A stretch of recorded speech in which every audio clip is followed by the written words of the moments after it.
Hello there, welcome back to the channel. Hope you're safe and well.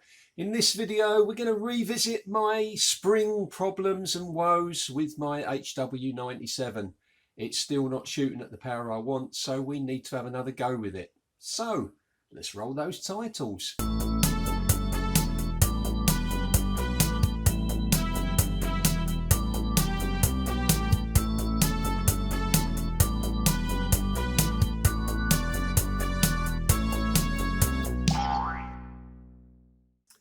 So we're back trying to resolve the issues with my 97. So if you watched the last video featuring this rifle, I took the new spring out, and I compressed some coils on the back of the spring to try and reduce the power.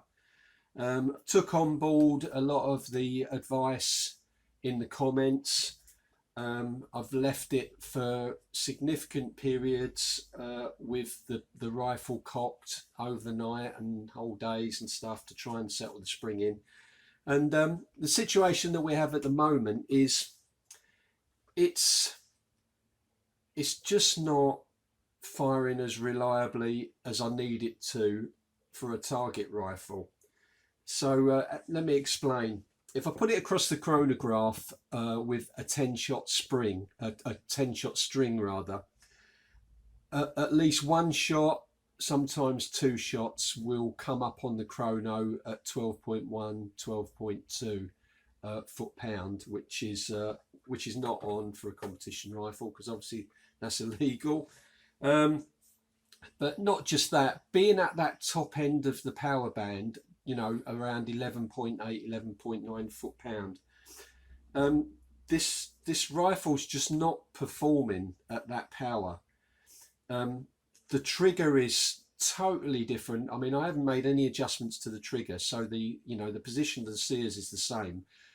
There seems to be a lot more creep on the trigger for some reason, which I can't understand at all.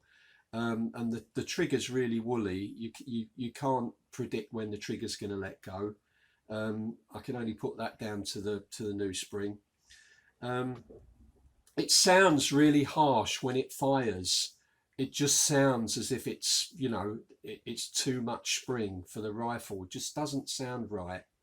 And also then when I'm shooting it, you know, it's not predictable enough. I keep getting these wayward shots. I mean, I've shot it so many times, this rifle. I know this rifle inside and out.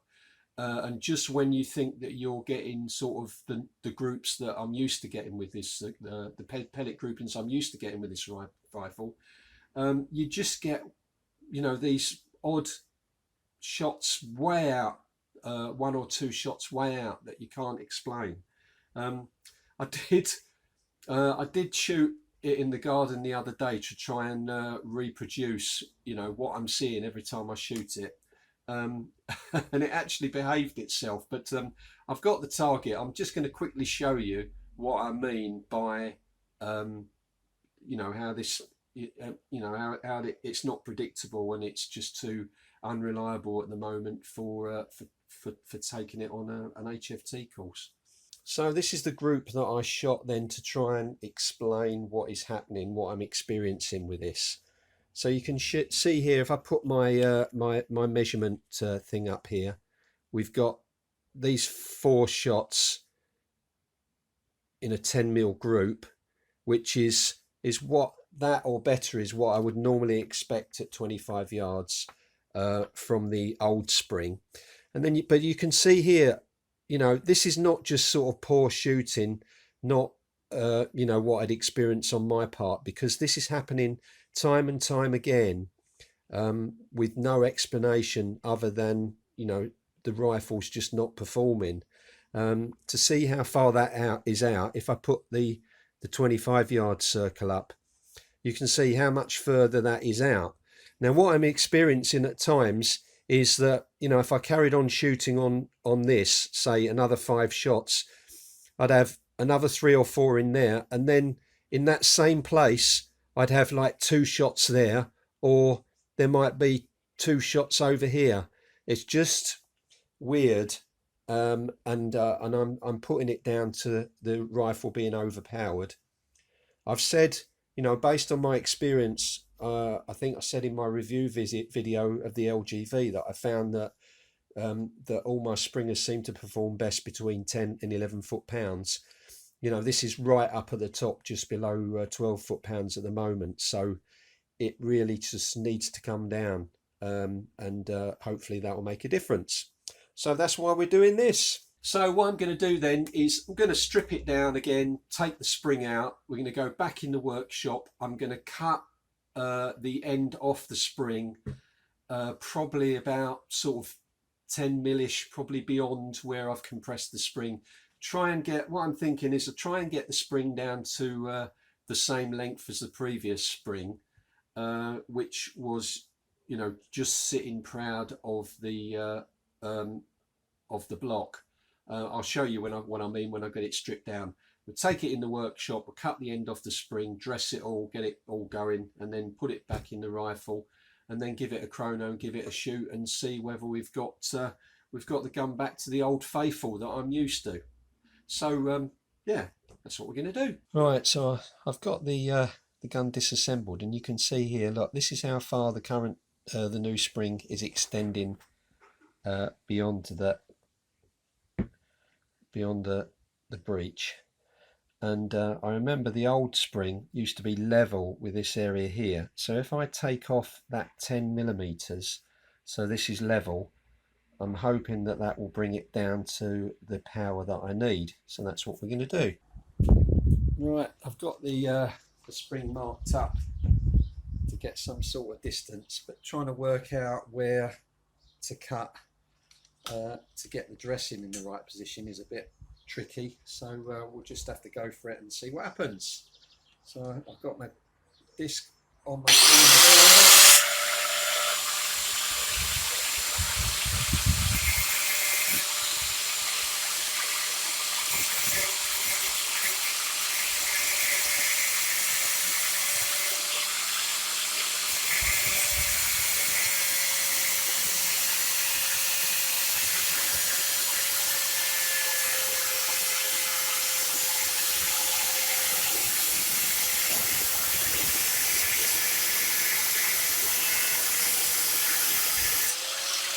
Bit of an untidy cut, that one actually, but it is what it is.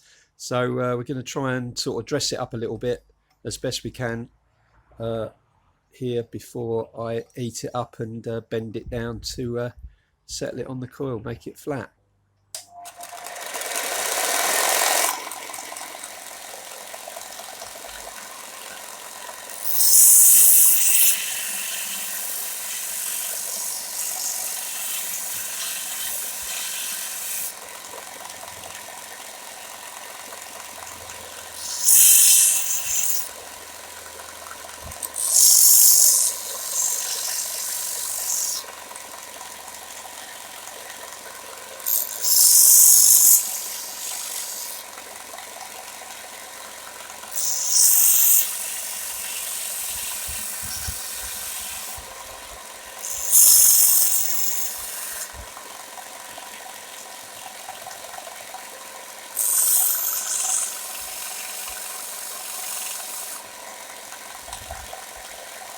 That time when you want to use your blowtorch, but you're all out of gas, so you have to stop what you're doing and go down to Screwfix and buy another one. But would you believe it, they both cost the same. In the Screwfix catalogue, both those cylinders cost the same. So who's going to buy this one? Not this one then. There you go, the mind boggles. Right, let's give this a heat up then, see if we can get it up to temperature and flatten it off at the top.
Oh, there we go.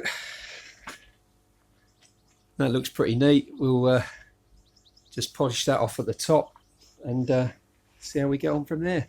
So the question of the day then is, do I leave the blowtorch on top of the can with the valve fully tightened up, or do I take the blowtorch off the top of the can? Am I more likely to run out of gas with it leaking with this fitted or without it fitted? Answers in the comments. Any suggestions appreciated. Cheers.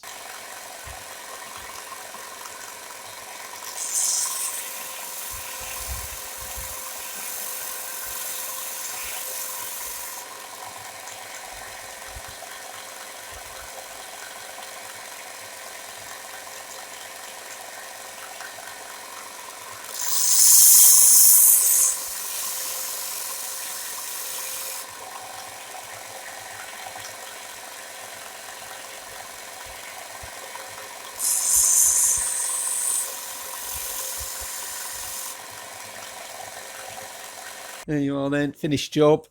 It's been polished at the end and squashed down and flattened off level. So that should do the business. Here we are back inside then with our newly cropped or cut spring. Just to reassure you, you may think when you look back at the video footage where I'm using the grinder that I nicked the wire of the spring rather. Just to reassure you, I haven't.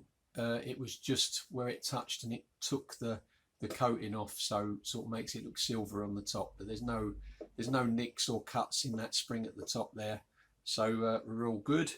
So what I need to do now is to lube this up, stick it back in the rifle. Once I've lubed it, I will show you again where it fits so you can compare it to the previous shot for the length, so you can see the difference in length. Okay, so the spring's all back together and lubed up. So this is roughly, if you remember, where it was before, and now it's been shortened. I can push that all the way in there, so it's near enough flush, which is exactly where I wanted it. So hopefully that will provide the power just at the right level. So let's put the rifle back together again and put it under chronograph. Okay, so I put the rifle back together. I just put it over the chronograph. So let's have a look at the results compared to what we've seen with this rifle before. So here are the results back in when I chronoed the rifle in July 2023, where that was before I know for certain that the spring was still unbroken at that point, and it was performing perfectly. You can see here the average was 750.2 feet per second with 8.44 JSBs, which was an average power of 10.55 foot-pounds. The spread was 9.4 feet per second and the standard deviation was 3, which for a Springer is pretty exceptional. So that's what we know it was when it was working really well. Let's go to the next slide. This was December 2023, after I'd already collapsed one coil. This was the chrono results that I think I showed in the last video for this project, when I'd collapsed one spring, one coil on the spring. Going down here, you can see that the average was 795.2 feet per second with the same pellets, which worked out at 11.85 foot-pound. The spread had gone up a bit, which I would have expected anyway with the new spring. It was up at 17.8 and a standard deviation of 5.1. But what was worrying me is, if you notice here, look, we had a 800's the magic number. You don't want your sub 12 air rifle to go over 800 feet per second. So we had, reading number 5 here, 800.4, that was over, and then a second reading, shot number 8, 802.4. So it was still a hot air gun. I wasn't happy with it. I mean, even here, look, we were at 11.99, 11.98. We're very close, so a little bit dodgy, which is why I decided, no, need to chop some coils off. So moving on to today then, and here we have the results that I've just done, again with the same pellets, 8.44 grain JSBs.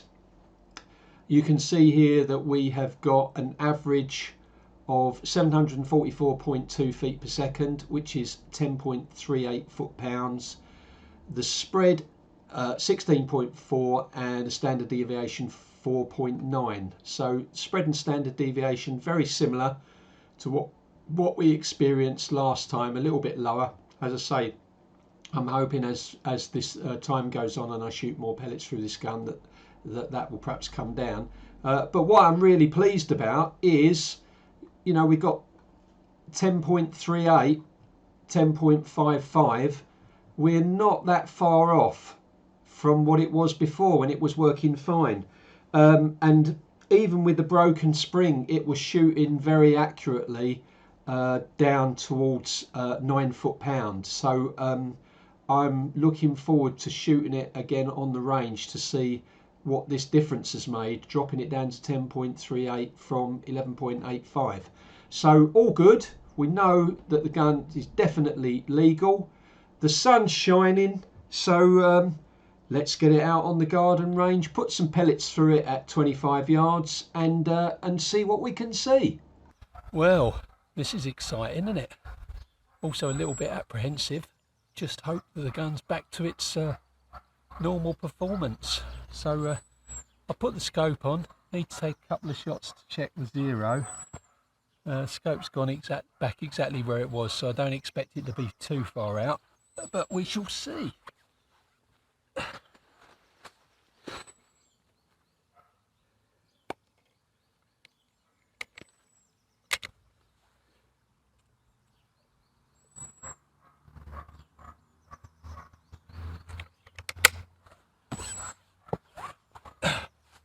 Here we go then, wish me luck.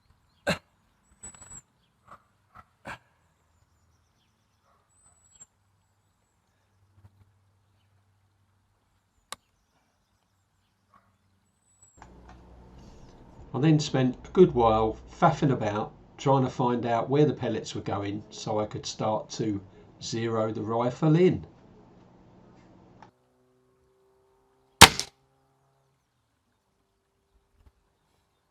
Well, windage is good. The elevation's still a bit high. We'll take another one, see where that goes.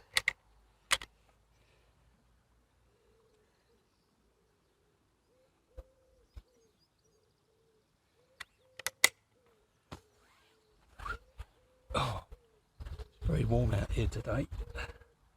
Not much of a breeze, which is good.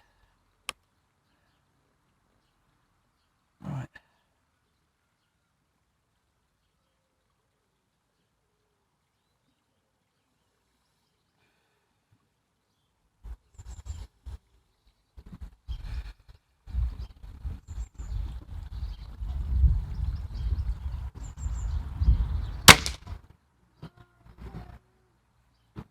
Right, yes, that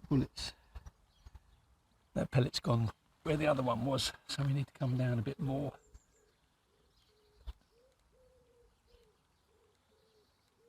Let's try that.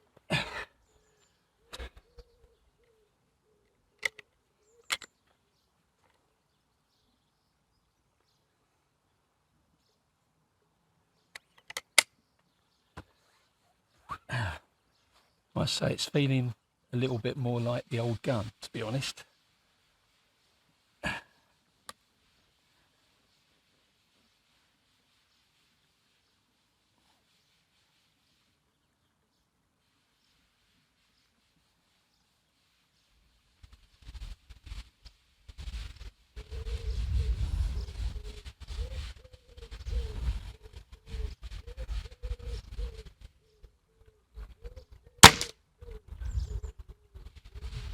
Right, that's low and gone off to the right.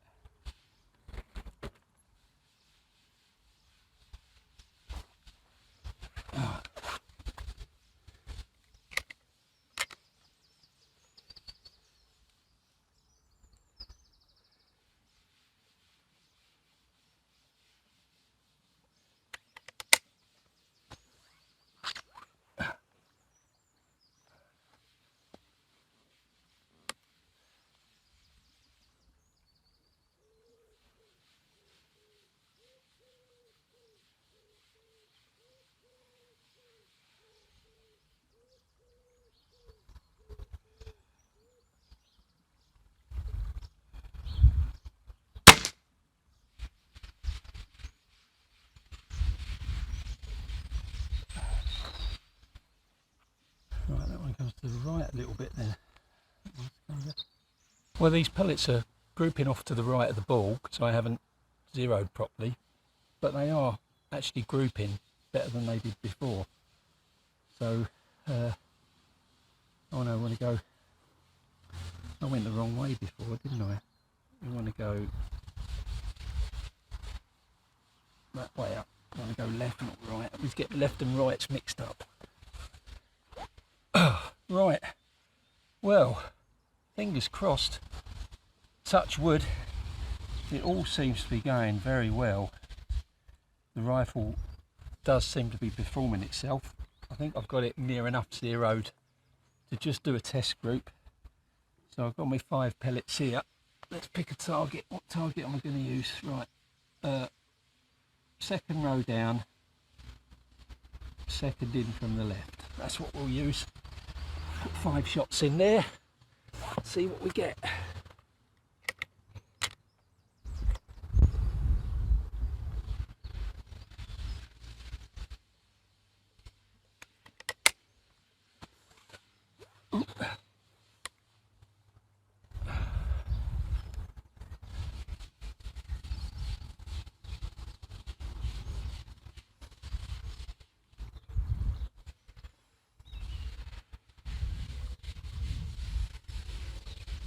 There's a little robin sitting on the brick wall on my thingy bob there. I'm not going to hit it, but I want it to fly. Oh, he's sitting on the target now. Now he's sitting on my video camera. Go away, I'm trying to shoot. I don't want to shoot a robin. Go away. Oh, he's gone.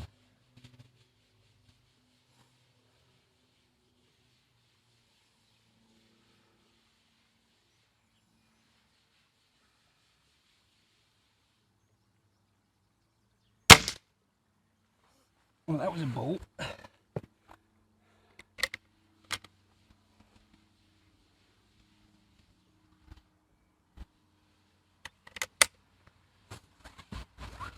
Well, that was a good start. Oh, we got a twin engine plane up there doing something, mucking about. Can't be a survey plane on a bank holiday, surely.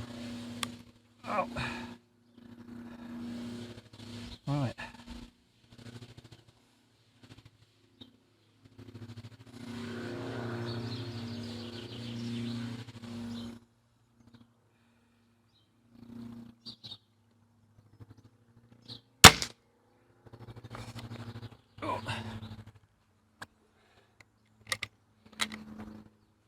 Pulled that one a bit.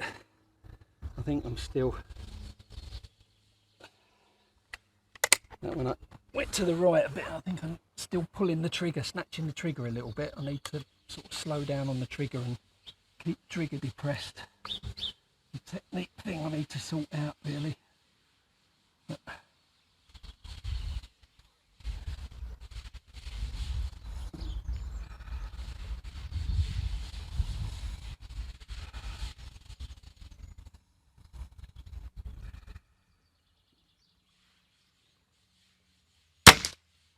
oh, that one went high.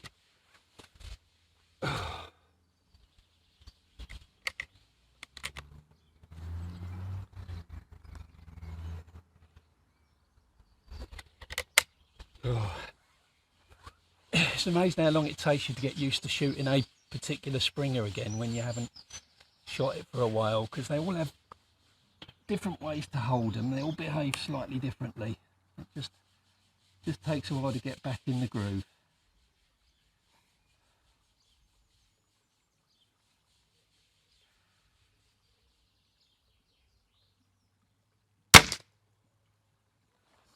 Yeah.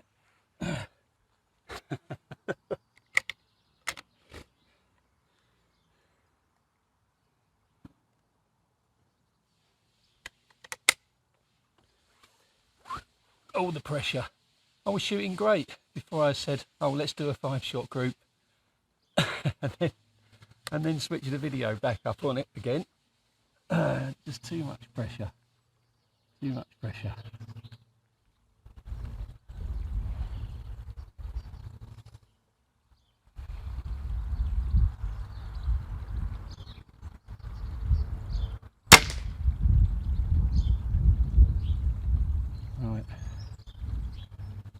rear loads are slightly off to the right. So if I go that left one click, and then we'll do another 5, we do the target underneath, and then we can compare the two.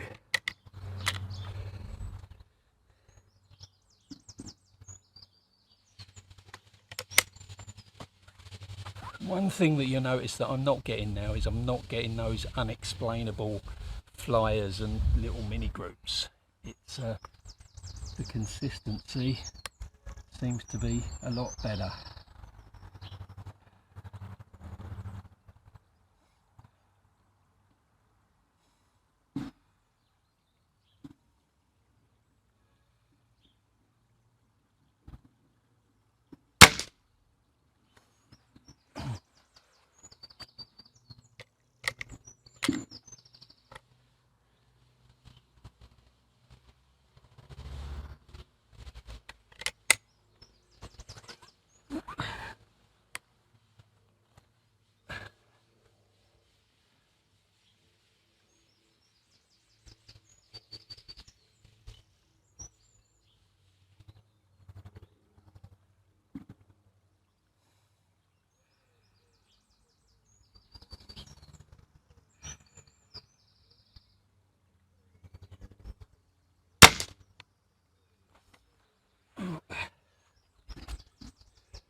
Like it.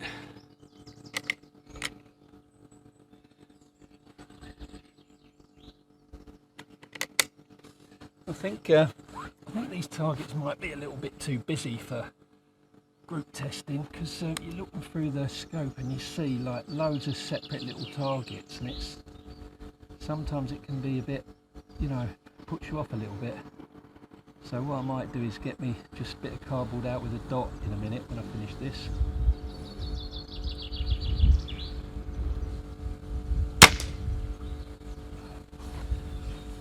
Yeah, I'm not even going to waste that shot. What I'm going to do is go out and use my black dots on a target, see how that goes on. Right, I've been faffing around with those targets with all the little targets on, and I think at the end of the day I'm better off just using a blank bit of cardboard with my black spots, because I tend to shoot better just aiming at one black spot. So what I'm going to do is I'm going to shoot these groups. I'll just record the first little bit, so you know I'm not cheating, and we see how we get on just aiming at dots, and then we'll analyse what's going on afterwards.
Well, that made a difference, didn't it?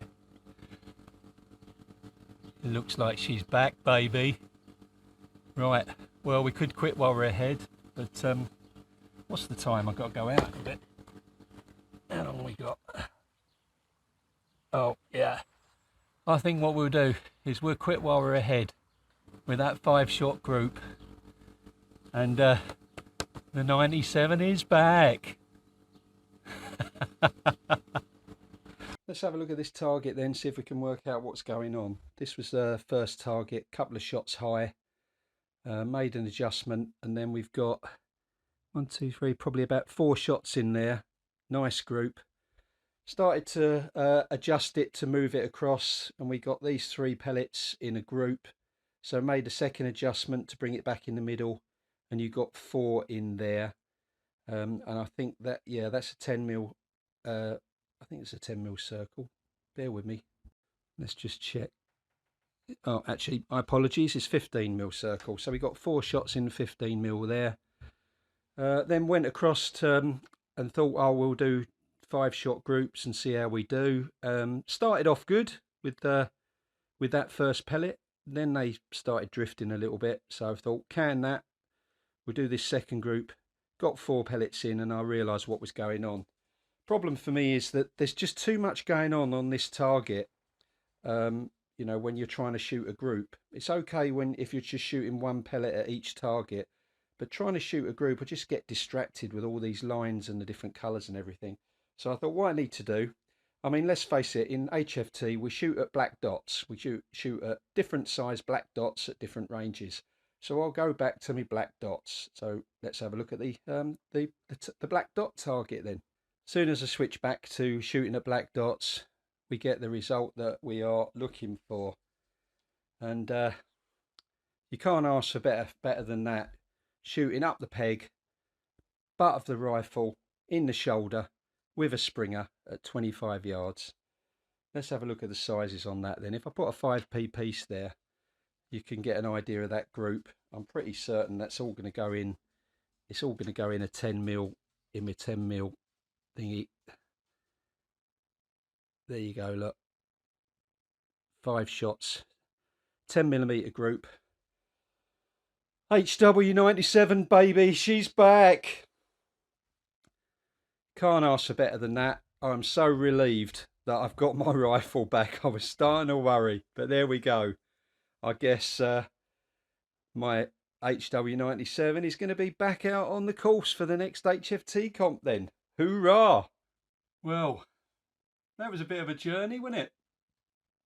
But we got there in the end. Hopefully, if you've watched the previous 2 videos, if you haven't seen the previous 2 videos about this spring situation, then go and have a watch, because you see what, you know, you'll see the path and how we got here.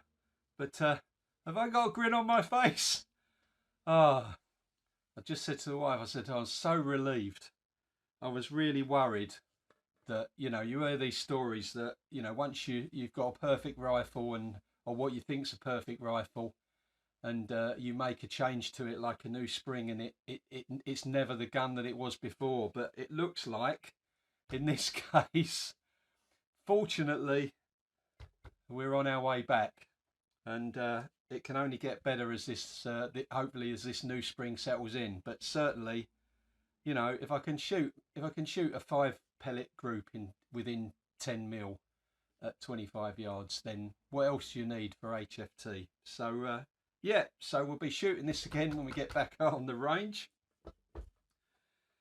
That's all I've got for this one, and gonna go out and enjoy the rest of the afternoon in the garden while the sun's shining. Doesn't happen a lot lately, does it? So yeah, so there we have it. Hope you enjoyed that. You found that interesting, and you found all of the, you know, the 3 episodes together useful. Certainly a bit of a journey for me. I've learned a lot. One thing to take away from this as well is power isn't everything. You know, I'll take accuracy over power every day of the week. You know, the difference by dropping that from, you know, 11.8 to 10.3, well, you can see the difference. You know, the gun's just so much more reliable. and I've got my confidence back in it, which is, you know, 100% important. So there we go. Hopefully I'll see you on the next one, and it's from me, that's a bye for now.